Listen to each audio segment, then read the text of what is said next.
All right, Rabbi Isai. Chodesh Tov Mavarach. It's wonderful to see everybody. We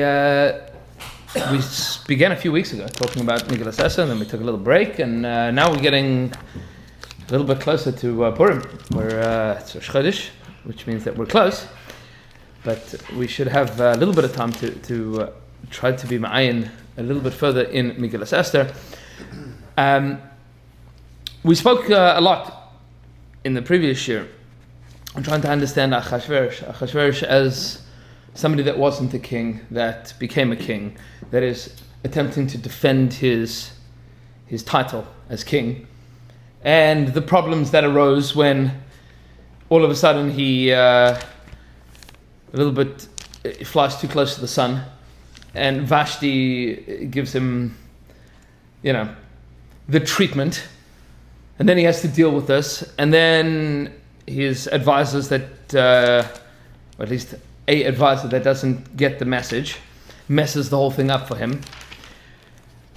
And then the Megillah takes us to the second parak, which begins at the end of this story. Of course, the introduction is setting the stage of backstory of Achashverosh is the one that has stopped the building of the Beis Hamikdash, right? Meaning, before Achashverosh, that already started sending people back to Eretz Yisrael. Achashverosh comes along and says, no, I'm the Melech.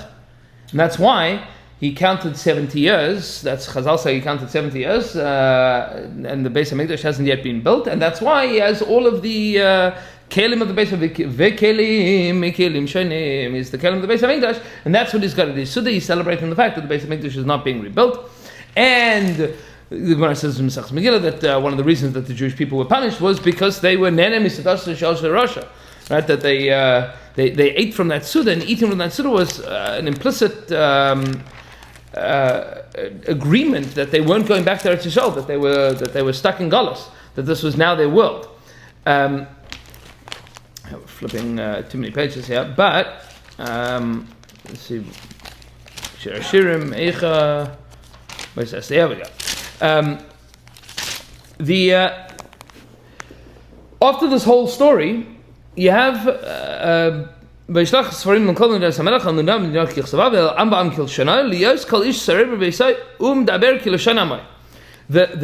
that's sent out at the end of Perek Aleph is every person can speak in their language, and every Medina Kichsava, it's written like in everybody's writing, and in every Am's language, and each person is going to be Bebeisa. Meaning, the structure of Achashverosh's Malchus is very well organized. This is an important detail, which we'll see in a moment. Throughout the Megillah, you see El Am Va'am Kil Shana, Medina Kichsava. And everybody goes sent out to all the things that they need to get sent out to, all the people, to all the places, to all the in accordance with whatever. Am va'am, mishpacha, everybody's country, nationality, and race, very miduyak. Remember that detail, hold on to it for a moment.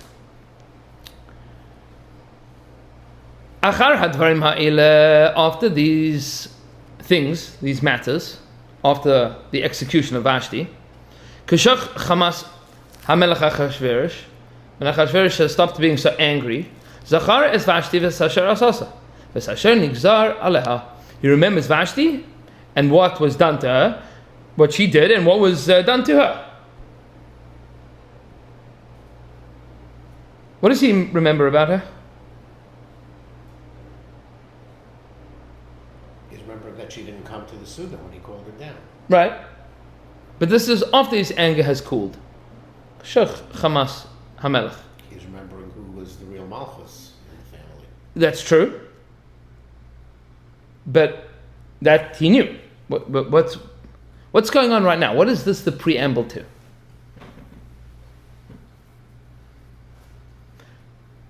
Remember, it doesn't say Zachar is Hamalka Vashti. Zachar is Vashti. Remember Vashti. Who's Vashti? Not Vashti Hamalka, not Hamalka Vashti. Who's Vashti? His wife. Zerebitzin, right? Right, he's lonely. Pashtus is he's lonely. He doesn't have a partner in this anymore. He feels sad. Right? Yes, the whole kingdom is at his will and whim. But he's a lonely guy. He wants to get married. There's a weird pasuk here. Pasuk says, "Vayomru nari hamelech misharasav." Vayomru, and they said, "Nari hamelech." Who's that? Remember, we've got a lot of characters in the Megillah. Achashverosh surrounds himself with some chashuva people. Remember, he made a party in the 3rd year of his reign. L'chol sarav v'avadav, to all of his ministers and slaves, servants. Chel paras u'madai hapar temim v'sarei hamedinos lefanav. You have the chel, the armies of paras u'madai, the partemim, whoever they are, chashuva people, right? And the sarei hamedinos. And then Achashverosh, when he originally wants to ask advice what to do with Vashti, who does he speak to? The Chachamim Yodeh Ha'itim. The Chachamim that knew the times. Who's that? That's the Sanhedrin, Chazal say, right? The people that could judge matters of the calendar. Chachamim Yodeh Ha'itim. We're going to come back to this point in a few minutes. The Sanhedrin demurred. They said, no, we since we are exiled from our land, we can no longer pass din in nefashos. So we're not getting involved in this. We're no longer qualified. Were they lying? Were they telling the truth? We'll come back to that. But you have the Partamim and the Sarei Medinos. And then, after the Chacham Yodei Itim said, we don't want to get involved, then you have the Karov Elav, the 7 people that are closest to him. Shivas Sarei Paras U'Madai Ro'ei Pnei HaMelech HaYoshvim Rishon B'Malchus. The 7 people that sit closest to him that are... Then we have a Yom Muchan Lifnei HaMelech V'Asarim. You have a lot of chashuv people here. Which is why this is a very strange pasuk. After this whole thing, the king comes down. Vayomru Nari HaMelech Misharasav. Who are the Nari HaMelech Misharasav? It's a nar. Young boy. The little boys, right? The Misharasav? Servants. Who are these people? Chashuv people, not so chashuv people. Part of the staff. The people that work in the palace. Are these ministers? Are these officers? Are these generals? Are these prime ministers? Who are they? No one. These are not important people. So where did all the chashuv people go? Where'd they go? You hear the question? We just finished this whole thing. The matter was good in the eyes of the king and the ministers. And the king did what Mumuchan said to him, and then they send out the messengers, and then, where did everybody go? Pashtus is, they disappeared. They packed up and they bolted. Why? He just killed his queen. Who knows what he's going to do next? You're not touching this with a 10-foot pole. I've got work to do. I'm out of here. No sar, no chel, no partam, whatever the singular partam, right? No, nobody wants to be there right now. This is a very awkward place to be. Yosa, you hope that things still go well for Achashverosh because you're part of the Malchus. You don't really want upheaval. You don't want a revolution. But you also don't want to be part of like whatever's going to happen next. So I have a job to do. I'm out. Which means that who's Achashverosh left with late at night when he's lonely? And he's wondering, what am I going to do? His staff that lives in the chaver palace. that's there. That's it. Whoever can, they don't have anywhere to go. Right, that's where they work. That's where they live. This is it. This is the only... So he says to them, this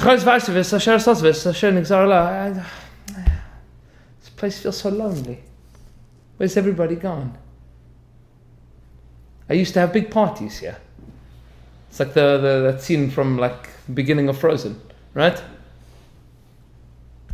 Why have a ballroom without any balls? There's no parties. Why do we have to have all of the? He's lonely. He's bored. He feels weak. Who's around? Na'arei Melech. Yivakshula Melech Na'aros. What did they say to him? This is the single most bizarre thing that anybody would have suggested. I mean, what does Achashverosh need right now? Who does he need? He needs a shadchan, right? Or maybe he's just having charata. Maybe he needs support that his decision was correct. Sure. The way she treated. And But to get over whatever angst, anxiety, loneliness, he needs a shadchan to figure out the Rebbetzin, right? He needs to figure out that this is politically savvy and that this is emotionally correct and that this isn't going to cause him more problems. Like, he's got to figure this out, right? And the most bizarre suggestion that anybody could possibly suggest is what the Na'arei Melech Mishar suggest. They're probably thinking, well, what'll be fun? Right? Like, this is like a bunch of like college kids that are like looking around and they're like, it used to be fun here and it's not fun. Let's make it fun. Like, let's get some stuff happening. What did they tell him? Yivakshula Melech Na'aros B'tulos Tavos Mareh. Bring in all the pretty girls. Let's throw a beauty pageant. Not just a beauty pageant with a little bit more, explicit details. Pashtus, right? He has nobody else to talk to. And you see that Achashverosh is fascinatingly impressionable. He doesn't... Whoever is the person talking to him most recently is the person that he listens to. So if a bunch of college kids are saying, yeah, let's have a party and get all the pretty girls, he's like, okay, I guess we'll do that. He seems to be incredibly successful at making people happy. He's good at saying yes. Very bad at making his own decisions.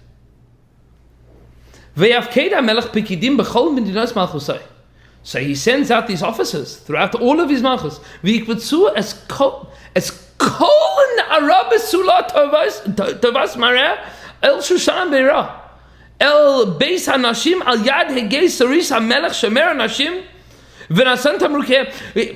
gather every single young virgin that was good looking.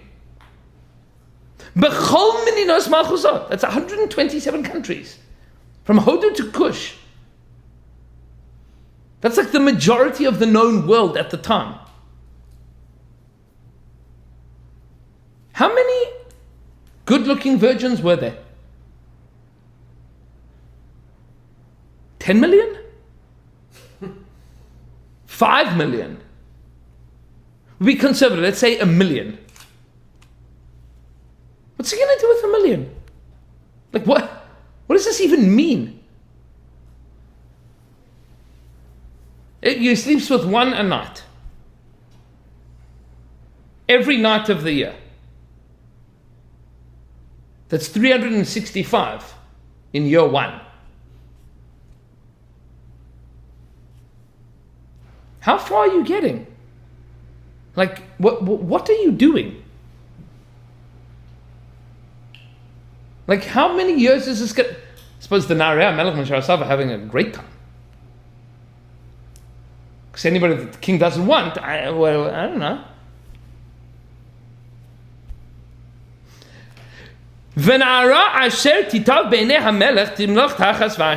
And whichever girl will be pleasing in the eyes of the king will be the queen instead of Vashti.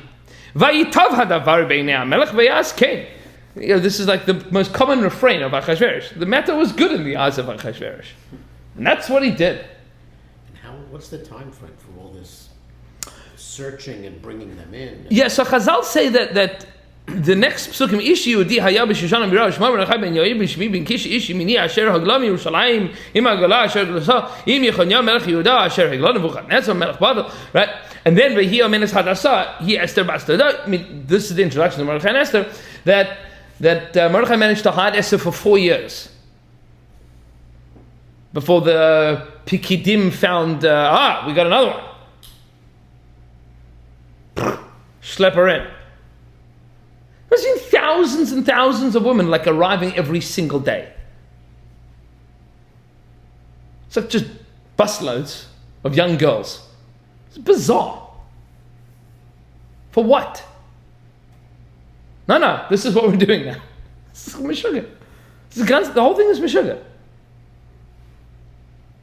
And you imagine that the Sarei HaMelech, like they're basically like, well, okay, we have our countries to run.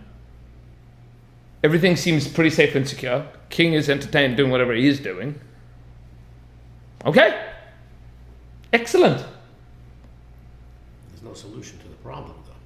What's the problem? His problem of replacing Vashti. Right. And as far as everybody else is concerned, Practically speaking, and as far as everyone else is concerned, he's out of their hair for... correct. Shkoyach. The more the better. Go for it. Excellent. No problem. No problem. I mean, everybody else is like, okay, this is not going well for Achashverosh. Is this going well for everybody else? Yeah, they're off doing whatever they're doing. Meaning, nothing else is happening. The kingdom is secure, the king is entertained, he's busy, he's doing whatever he's doing. Everybody sit down, shut up, smile, nod, mazel tov, off you go. And then we're introduced to Esther. She's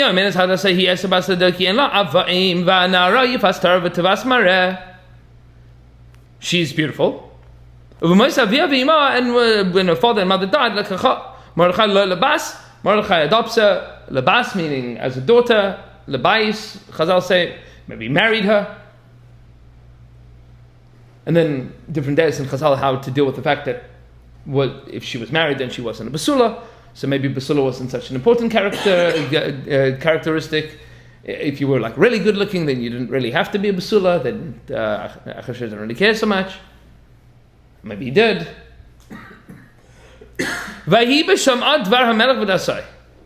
And it was when the word of the king and his edict was heard. And when massive amounts of young girls, na'aros rabbos, huge amounts of young girls are collected. Pasuk says, "Vatilakach Esther." What does the word "vatilakach" mean? And she took. No, vatilakach. And they took. She was taken. What does that tell you? That it was against her will. Absolutely against her will. This is what Chazal say. 4 years. 4 years into this process. Vatilakach Esther el beis hamelech el yad Hegai shomer hanashim. El yad Hegai, to the hands of Hegai shomer hanashim, the one who guards the women. Vatitav hana'ara be'inav, and this girl is good in his eyes. Whose eyes? No, she hasn't even met him yet. Hegai is like, ooh, this one's good. He's probably the only one of Achashverosh's ministers that wants this thing to end.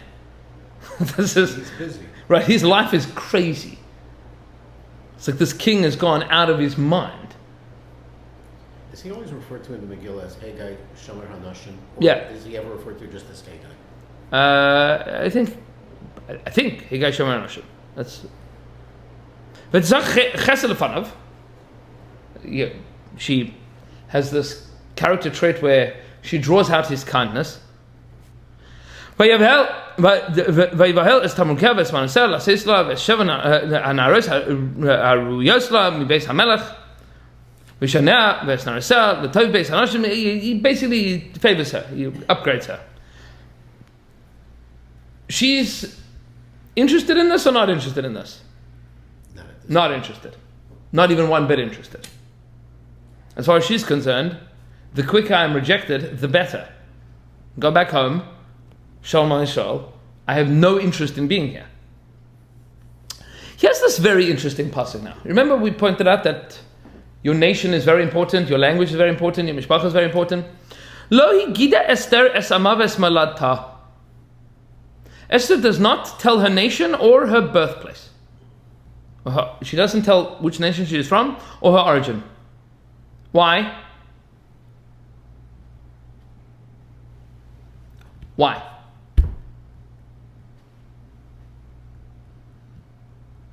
So this is one of the great mysteries of the Megillah.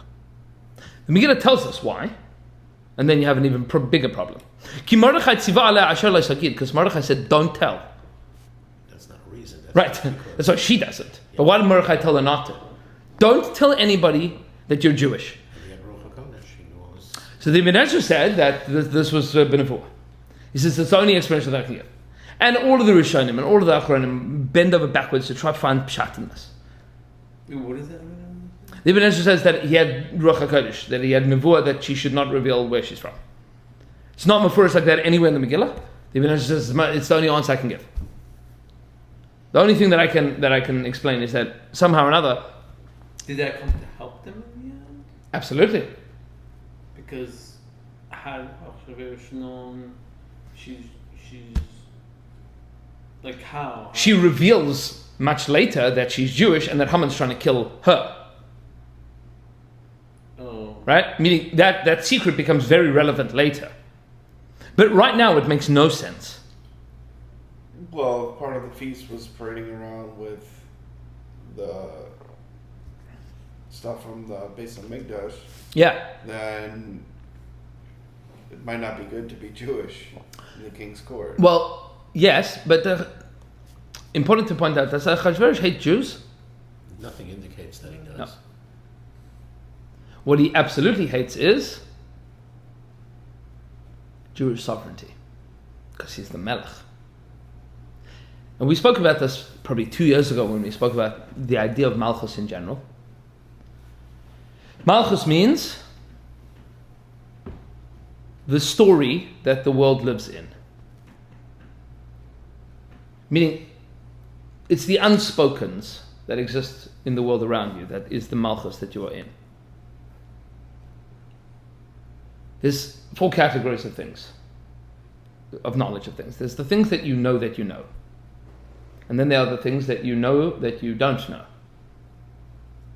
Right? Meaning, I know that this tablecloth is white. I know that I don't know where my wife bought it. I know that I don't know that detail. And then there are things that I don't know that I don't know. That's most of human knowledge. Right? I have no idea that I don't know it. I have no idea that I most of the things that if you would open to a random, the random search on Wikipedia, just like open up to a random Wikipedia page, the likelihood is that you didn't know that you didn't know that. Right? Read the first sentence of it. You didn't know that you didn't know it. And then there's an interesting category of the things that you don't know that you know. You know them, but you don't know that you know them. Probably the best word to define that is culture. The things that you know. You never think about the fact that you know them, because it's so part and parcel of who you are. That's what's called chukas hagoyim. A chok. A chok means culture. I'll give you an example.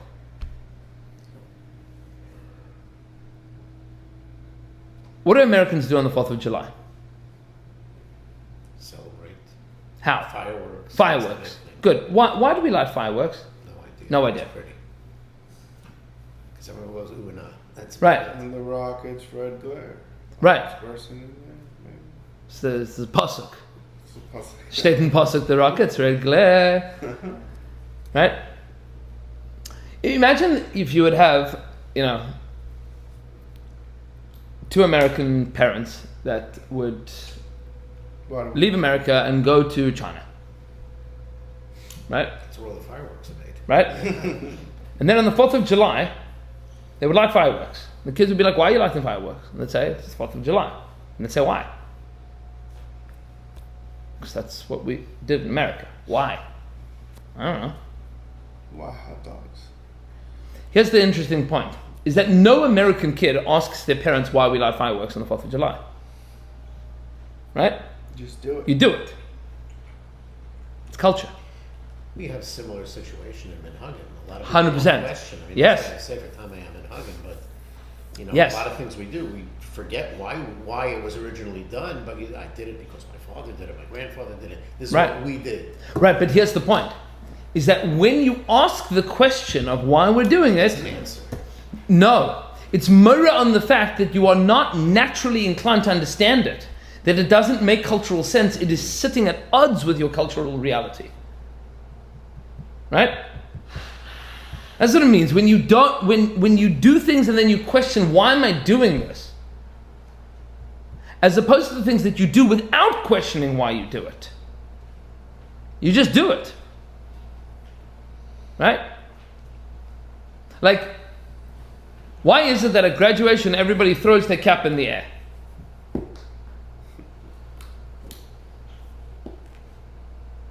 Anybody know? No. It's the thing that people do. Asma. So nobody bothers to ask, why are we doing this? It's just a thing that you do. But you would see it for the very first time, coming from a totally different culture. You say, what does that have to do with the completion of academic study? You still wouldn't get an answer. You still wouldn't get an answer, right? Or maybe you would have to do psychological, anthropological, sociological research into why it is that people throw caps in the air when they are finishing their grad. I don't know, maybe there's probably a reason. If anybody knows, feel free to chime in. But the fact that we don't ask those questions means it's culture. You know that you do it, but you don't know that you know to do it. You can't explain it, it's just a thing. And understand that our entire world revolves around this idea of Malchus, which is, in the Lashon of the Megillah, in the Lashon of the Zohar, Malchus is that thing which is Leisa Migar Klum. It is a container for everything else. It's not a thing by itself. It's a container for things. You don't know why it is. That's the way that it is. For example, give you a crazy thought.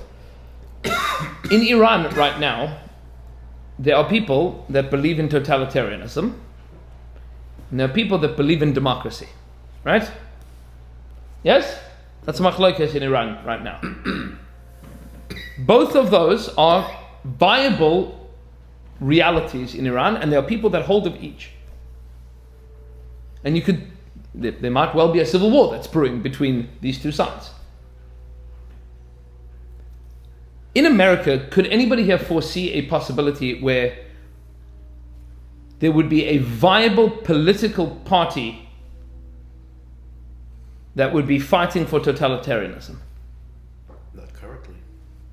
Meaning, currently impossible. It is an untouchable philosophical construct in America. The Malchus of America, it is impossible to, as right as you might be or as left as you might be, everybody believes, at least in theory, in democracy. Whatever democracy looks like, machlokes. Who gets to vote? Big machlokes. Who gets to check whether anybody gets to vote? Bigger machlokes. But that everybody believes that fundamentally that there's this thing called democracy and that everybody is supposed to be voting, yeah. That's called Malchus. It's the way that you think about the world. There was a way about thinking about the world which is called Malchus Yisrael. Malchus Yehuda. And then we found ourselves in Galus, where it was no longer possible to live in a world of Malchus, of our own Malchus. We are now in somebody else's Malchus. And Achashverosh is trying desperately to carve out his own Malchus. And you see that Achashverosh has difficulty in carving out his own Malchus. One, because he is a massive people pleaser. Lasos kirtzon ish ve'ish. She wants everybody to be happy. Achashverosh's malchus is that everybody should be happy. Which means the loudest voices of Yitavad Avar Be'enei HaMelech. Things must be good. If nobody's objecting, then it must be like this.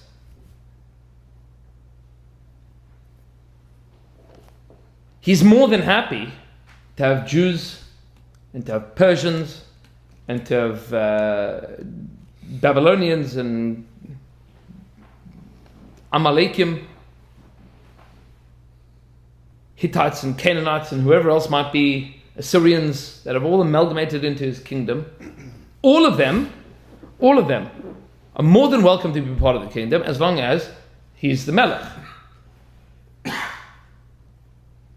So does he mind having a Jewish wife? He has no problem having a Jewish wife. He's not an anti-Semite. He might be a murderer and a rapist. But he doesn't hate Jews more than anyone else. Equal opportunity hater. Right? Meaning, there's nothing in the Megillah itself. He's celebrating the downfall of Jerusalem, and he celebrates the downfall of Babylonia. And all of that is in the advancement of his own Malchus, because he needs to be the Melech. He's trying to create this thing called Malchus. And it's a weak Malchus, because he doesn't know how to be the Melech. He doesn't know what the Persian culture that he is creating is.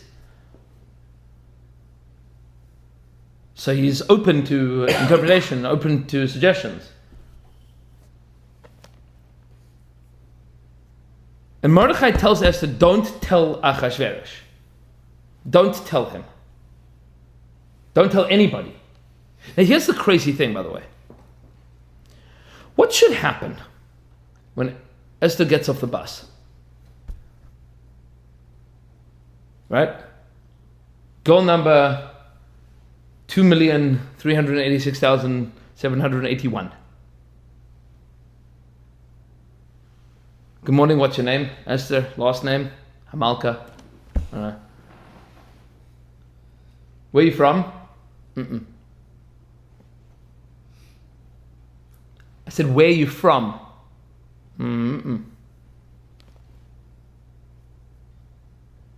Oh, look. There's a chicken. Huh? What should be the response, yeah? Same thing if you try and get through security at the airport. Off with your head.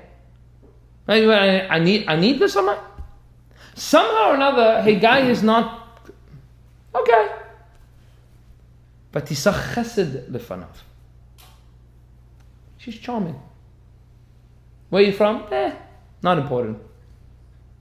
Okay. Somehow or another this flies. She's hoping that this is going to downgrade her importance, probably. Maybe, hopefully not get her killed. So the pasuk says, Lo higida Esther es amav es malalata. She didn't say. V'chol yom v'yom Mordechai misalech lifnei chatzar beis hanashim ladas shlam Esther ma yaseh ba. And every day Mordechai is going to check on her. He's going to check on her without anybody knowing, obviously, because that relationship needs to be kept a secret, apparently. And now there's a chiddush that the Gra says in these next two psukim. Every girl that goes to meet the king, excited about it or not excited about it? They're thrilled. Very thrilled. Going to be a queen, possibly. Uvagia tar nara v'nara lava lamelech Achashverosh miketz hayos la kedas anashim 12 chodesh yichein yimleu yimei merukeim shishach Hashem Hashem amar v'shishach Hashem b'besamim u'besamim ke'anashim. Very excited.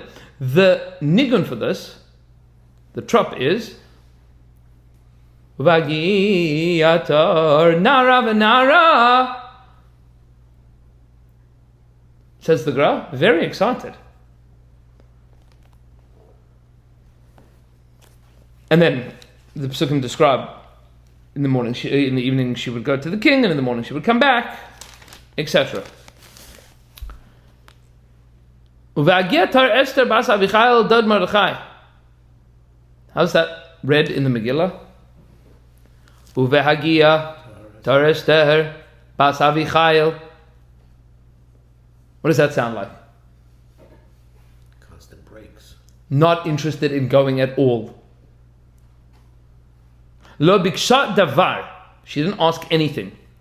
Kim as Asher Yomar Hegai Saris HaMelech. Only what Hegai insisted on. Hegai Shomer HaNashim. Vati Esther noises Chen be'enin Korah, and somehow or another she still finds favor in everybody's eyes. Which is weird, because she's not doing the perfume stuff. And she's not playing along. And she's not interested. Vatilakach Esther el Beis HaChashverosh, and Esther is taken to the house of Chashverosh el Beis Malchus, to the house of his Malchus. B'chodesh HaAsiri u'chodesh Teves b'Shna Shevel Malcha, the 7th year of his reign. When was the party done? 4 years earlier. This is now 4 years later. It's been, since Vashti was killed, it's been 4 years of interviews. Right? Vayehav HaMelech es Esther mikol hanashim. He loves her more than anyone else. Vatisachein v'chesed lefanav mikol habesuros. And she draws out from him this chein, this grace and chesed and kindness from all of the virgins. V'yosef keser malchus b'roisha v'yamlicha tachas Vashti. Puts the crown on her head and crowns her queen instead of Vashti. What do you expect at this point in time? That Achashverosh is going to say, come on, now you can tell me. Bubala, honey bunch. Who are you? Where are you from? And then the pasuk says, Ein Ester Megillas es malad tav esama. Which is not. She didn't say. But Ein Ester Megillas means she refuses to say. She refuses to say who she is. Curiously, it seems to be very clear that it is exactly this point that makes her so appealing to Achashverosh. Because every girl is throwing themselves at him. And all of a sudden there is one girl that is not interested. And for the very first time in 4 years, there's a challenge. Achashverosh has met his equal. He's met somebody that he's got to crack this nut. He's got to try to understand her. And Chazal say that Ester Kad Ka'olam Haisa. She did not engage with him at all. When he would try to entice her, when he would try to initiate, she's like, not interested. Not interested. And then he says, where are you from? Not telling you. Meaning she is, I think they call this quietly quitting, right? She's not doing nothing. Nothing. She's not being rude. She's not being mean. She's a ghost. Nothing. And Achashverosh is throwing at her all of this lavish royalty, everything. She couldn't care less. She is a fascinating enigma. Curiously, the fact that she refuses to say that she's Jewish seems to be part and parcel of the reason that Achashverosh is so enticed.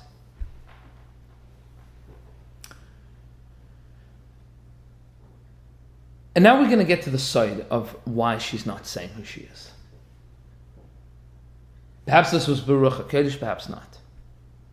But it is particularly peculiar, being that lehalacha, if a Jew is asked, are you Jewish? What's the response? Yes. You have to tell me. Yes, you have to say. You're not allowed to say I'm not Jewish. The Rosh writes, arguably, that this is din yarg al yavar. To deny your Jewishness has become a big shayla during the Holocaust. can a Jew deny that they are Jewish in order to save their life? Or is that considered to be something related to Avodah Zarah? And there's chumras and kulas, but to not own the fact that you're Jewish is a pella. It's a devastating truth. So the fact that Mordechai tells us don't say a word, don't say anything to anybody about the fact that you're Jewish, is very strange.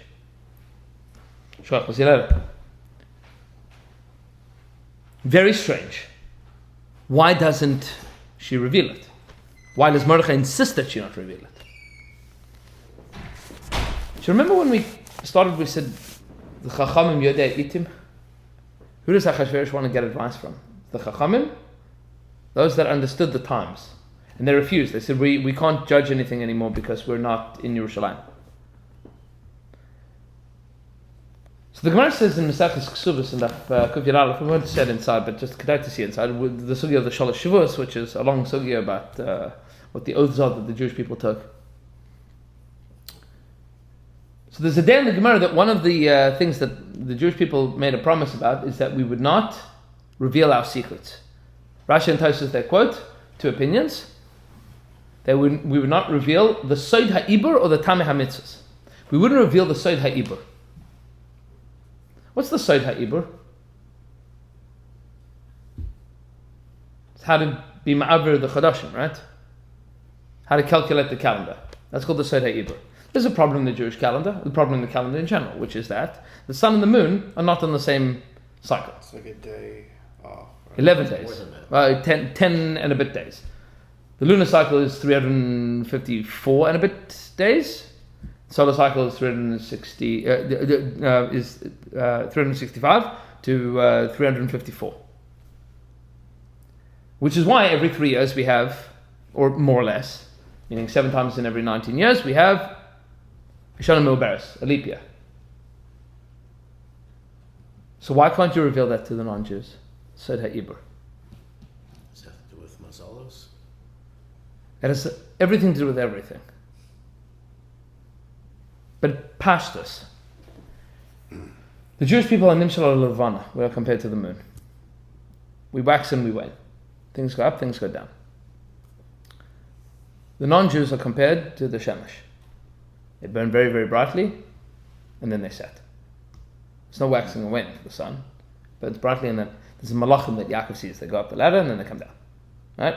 Olam v'yodim bo. They have their time, and then they're done. The Sod HaIbur, on one level, is how to contend with the relation between the Jewish people and the nations of the world. This is a paradigmatic question of how to live as a Jew in Galus. How are we supposed to live in Galus? How are we supposed to live in the malchus of somebody else and still retain our own identity? Without breaking, without cracking, without revealing that we are the Am HaNivchar to the extent that we are persecuted for it, and without losing our internal identity as the Am HaNivchar. This is the paradigmatic problem of Jewish continuity, of Jewish survival. How to put those two things together. That's on one level. There is another level, a deeper level. Pasuk says, "Oh hanisa Elokim lakachas legoy mikerev goy." Has the Rebbeinu Shalom ever attempted to take one nation from another nation? Chazal say that Yetzias Mitzrayim is like Hashem stuck his hand into the mother cow and pulled out a baby. It's a weird thing to say, because babies don't come out of cows. Baby cows come out of cows. The word Ibur literally means pregnancy. Yeah. Ubar Yerech Imay. This Rav Yitzchak Isaac Chaver, the Talmud Agra, points out, Darach Kabbalah, which we're not going to go too detailed into. But the job of the Jewish people in Galus is to be birthed from it.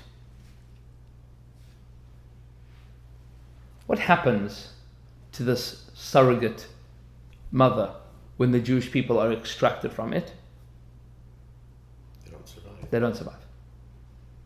That Malchus ends. And that's either when there is a geula from it, or when they persecute us to the point that they kick us out. The last thing that every major Malchus has done has been kicking their Jews out. That is the beginning of the end of that Malchus.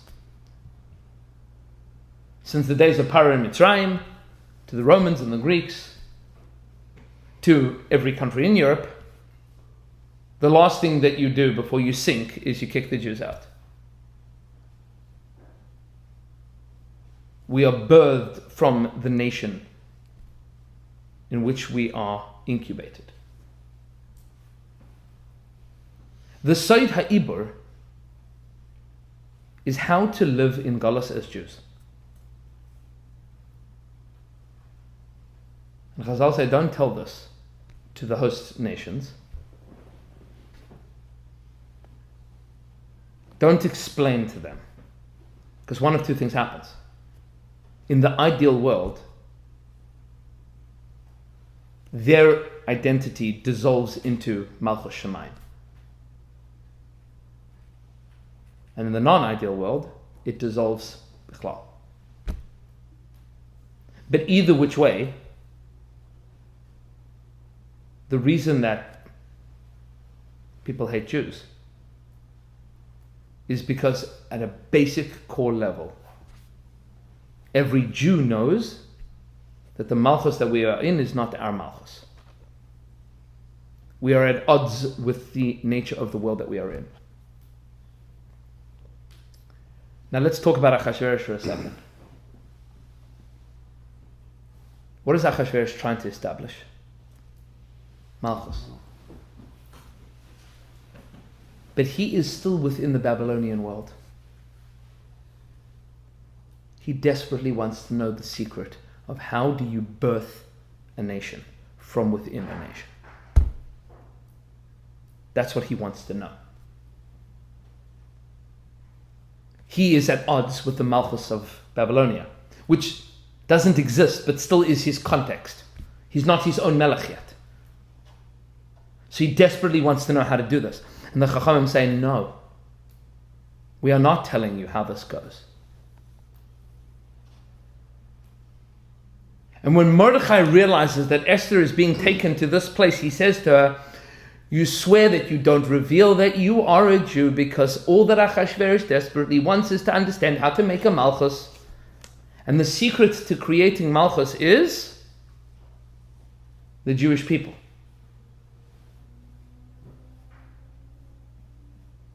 We know how to birth ourselves into a new Malchus. It is part of our DNA. That over and over and over again, we are going to become Malchus Hashem, Malchus Shemayim, over and over again. And the nations of the world don't know that. They don't know how to do it, and they don't know what to do with us that do know how to do it. And you notice that when Esther Malka does eventually reveal to Achashverosh, what ends up happening ultimately is that becomes the beginning of Bayesheni. It's the end of Achashverosh as the Melech. Because Dayavish, who is Esther and Achashverosh's son, gives the permission for them to return again, and then Koresh, after him, says you can go and build the Beis HaMikdash. Meaning, this is the end of Achashverosh's Malchus.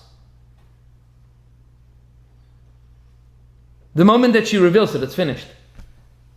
Mordechai says, don't, because you telling that, one, won't be helpful, and two, you'll be killed for it. How to be a Jew in Galus, that is the story of Megillas Ester. And to know that we emerge from it. And all of the pieces of the Megillah, the fact that the Na'arei HaMelech are the only people that are there to advise the king to have this insane beauty pageant, All of this is bahashgacha. Is to be megale all of these pieces. To reveal every detail of detail of detail. That all of this is part of the story. And somehow or another, all of this eventually makes sense, and that there's a binyan beis hamikdash that comes as a result. Ein Ester Megillas es amava es molata. Mordechai says, don't share it. This is the Sod HaIbur. From this is going to come Geula. And you're not allowed to say it. You're not allowed to share it. You're not allowed to explain it. Because the truth is that a Sod, there's two kinds of Sodas. There's a Sod which is called Jewish secrets. Jewish secrets are secrets that you tell one person at a time, right? Did you know that so-and-so is dating so-and-so? Psst. Once you tell the secret, it's over. And then there are secrets that no matter how many times you tell them, you can never ever explain them. Right? If I ask you to reveal to me how much you love your children, you could talk from today to tomorrow, you can't explain it. It's a Sod. Only you know. So the pasuk says, Sod Hashem li'rev. The Sodas of Hashem are to those that fear Him. Those that have a unique relationship with Hashem are Anshe Soda. They have that relationship. They're sharing that secret with Hashem. Sod HaIbur is that deep, core, fundamental, elemental aspect of the Jewish people, which is how to make sense of being a moon in the world of the sun. That somehow or another we can make sense out of it, and we can move through time, and we can still celebrate and make a calendar and be successful, even though we are not in our own world. That's the question. Mordechai says, don't talk about this. Because the moment that you say I'm Jewish, all that Achashverosh wants is that knowledge. He wants this. He wants this wisdom. And it's not for him, and it'll never be for him, and you can never explain it. At the point in time that this becomes relevant, you'll reveal it. But up until that point in time, up until the point of birth, it's like by Hasidim, you don't say that somebody's pregnant until like literally they had a baby. Sod HaIbur. Tongue in cheek, but quite literally, Sod HaIbur. We don't explain to the nations of the world that they are pregnant with us. Because otherwise they will attempt the abortion. That's the Sod. Don't tell. Because if you tell, then it's over. You're dead, we're dead, it's finished. And it doesn't mean that you're conspiring. It's just the Metzias of the Jewish people. The Metzias of the Jewish people is we are supposed to become the Malchus of the world. And until such time as that happens, the rest of the world is pregnant with us. And the goal is, ultimately, if we do our jobs right, that at the point in time of birth, they come with us. And if not, and that's the challenge. So that's a tiny piece of the next piece of the story. That's Hashem to be continued.